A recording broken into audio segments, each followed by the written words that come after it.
All right, everybody, welcome to my professional development. This is going to be brain-based learning strategies. So it's really important to think about how our brain works and how that relates to teaching. And so today we're going to work on some strategies to help with that. So to start off our training, I want you to think of a teacher you have had that was very engaging, and think about a time that you look forward to going to class. What was it about that teacher that made class special and interesting? So I want you to write down a few sentences about why that teacher was special, and we'll find a partner and you guys will discuss it. So I'll give you about 2 minutes to write and we'll come back to it.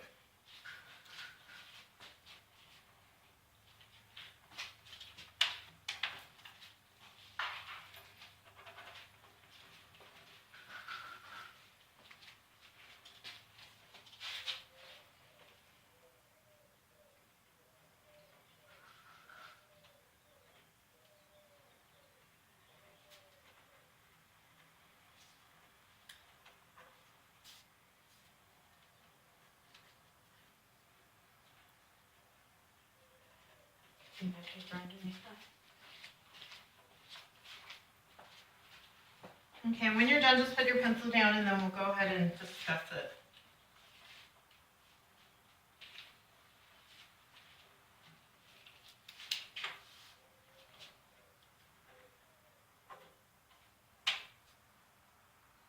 Okay, so go ahead and talk with your partner about this. What was it that made your experience special in that classroom, and be ready to share. I'll give you about a minute to do that. Go ahead and go.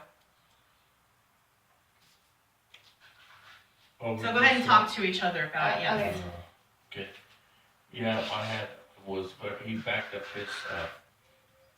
his theories, and everything was backed up by facts. Okay, so he was factual. It was facts, and the history of it was backed up by facts. He was motivated, and the teacher was very eye-opening experience where he taught to where you weren't like bored or like monotoned or anything like that. What subject was it? It was world religions. World religions, okay. Mine was math. He was really nice and funny, so that made you want to come to class.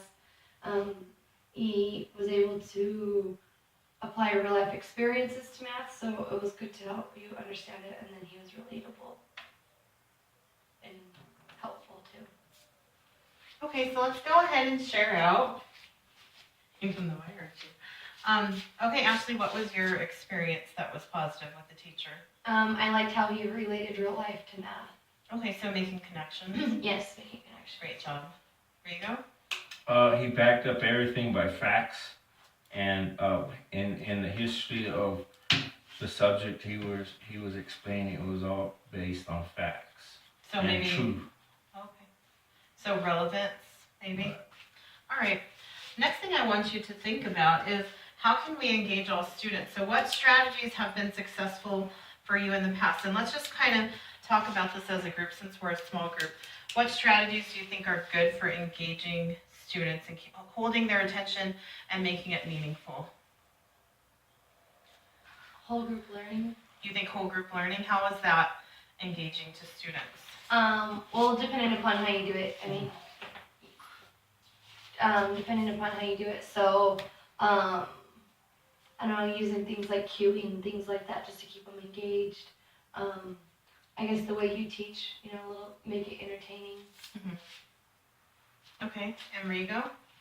Get them involved into it as well. Yeah. Yeah, keep them involved with whatever you're teaching. Get them involved. What do you mean involved? Well, participation. Active participation. Active participation. Maybe even like slides. Visual learning. Visual learning. Yeah. Right. Kinesthetic learning would be a good one.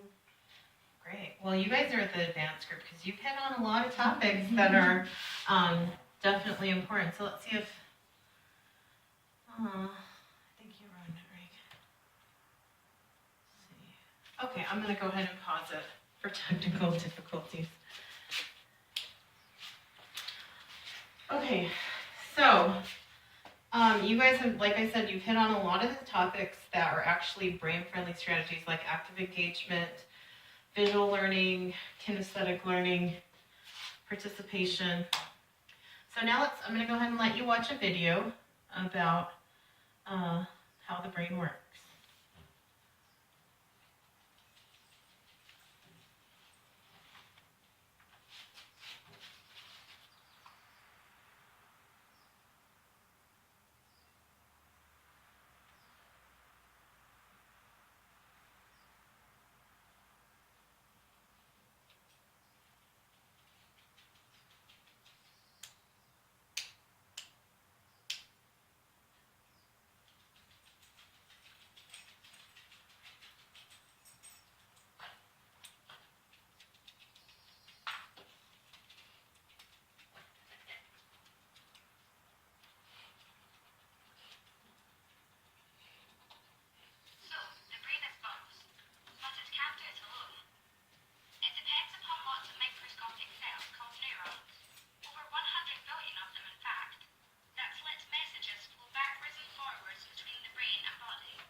Okay, thank you for watching that.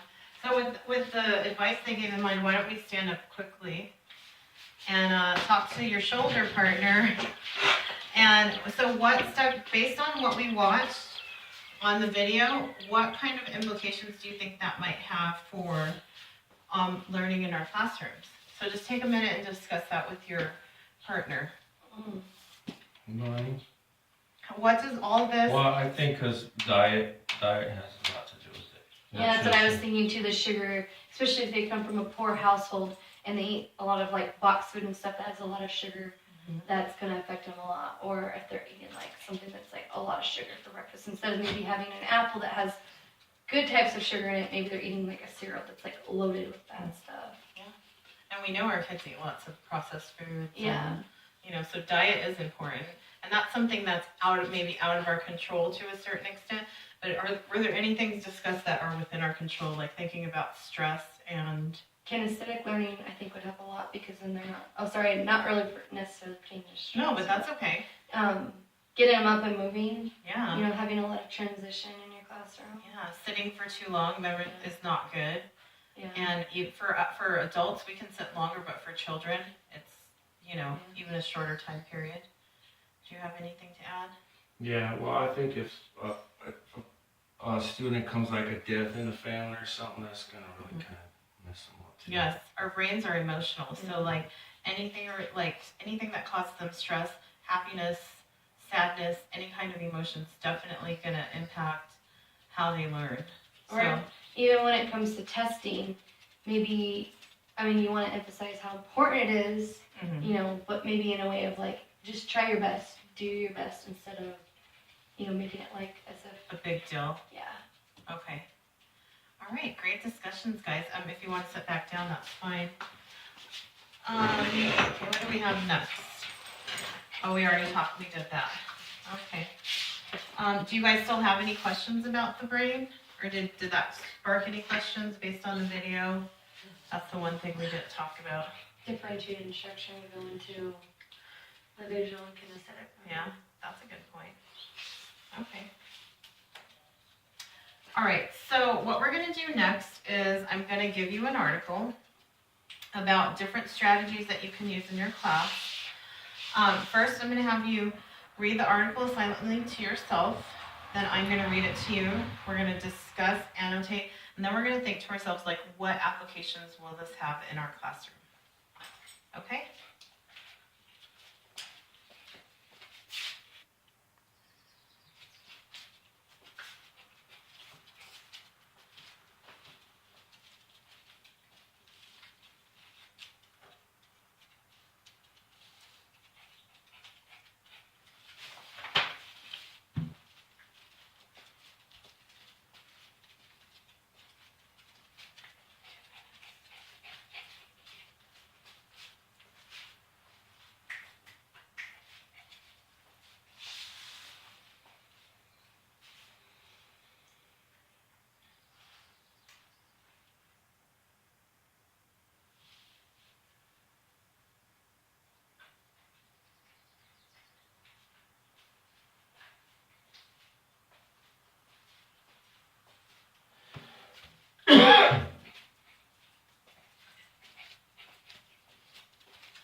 Let's take about another minute to finish up reading it, and then we'll move on to the next part of it.